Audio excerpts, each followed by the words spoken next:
औद्योगिक तालीम संस्था पालनपुर खाते विधानसभाના अध्यक्ष શંકરભાઈ ચૌધરીની પ્રેરક ઉપસ્થિતિમાં પ્રધાનમંત્રી વિશ્વકર્મા યોજનાને 1 વર્ષ પૂર્ણ થતા કાર્યક્રમ યોજાયો હતો।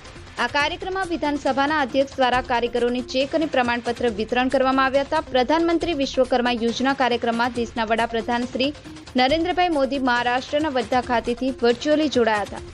પીએમ વિશ્વકર્મા યોજનાના 18 જેટલા કામોને આવરી લેવામાં આવ્યા છે। આ યોજના થકી કારીગરોના કૌશલ્યથી તેમનો વ્યવસાય અને જીવન ધોરણ ઊંચું આવે છે। આ યોજના થકી નાના કારીગરોને વિશેષ તાલીમ આપવામાં આવે છે, જે ઉપરાંત પીએમ વિશ્વકર્મા યોજના અંતર્ગત તાલીમ આપી આર્થિક સહાય પણ આપવામાં આવે છે। આ યોજનામાં સરકાર 3 લાખ સુધીની લોન આપે છે, જેના કારણે નાના કારીગરો નવી સ્કિલ મેળવી પોતાનો વ્યવસાય આગળ વધારી રહ્યા છે। પ્રધાનમંત્રી શ્રી પીએમ વિશ્વકર્મા યોજના અંતર્ગત નાના માણસો, નાના કારીગરો મદદ કરવા માટેનું એક અદ્ભુત કામ કર્યું।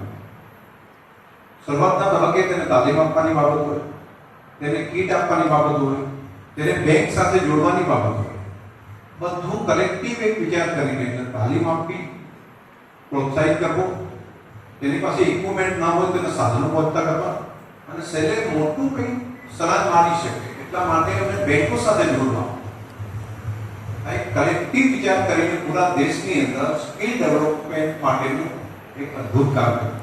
આ કાર્યક્રમમાં ધારાસભ્ય અનિકેતભાઈ ઠાકર, બનાસકાંઠા જિલ્લા કલેક્ટર મિહિર પટેલ, જિલ્લા વિકાસ અધિકારી એમજે દવે, નિવાસી અધિક collector CP Patel, Palanpur ITI Acharya રોહિતભાઈ ચૌધરી, અધિકારીઓ, કર્મચારીઓ સહિત મોટી સંખ્યામાં કારીગરો ઉપસ્થિત રહ્યા હતા।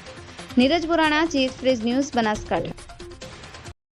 जी एक्सप्रेस न्यूज चैनल को सब्सक्राइब करना ना भूलें। ताज़ा अपडेट पाने के लिए बेल आइकन पर क्लिक जरूर करें। हर न्यूज़ को लाइक करें।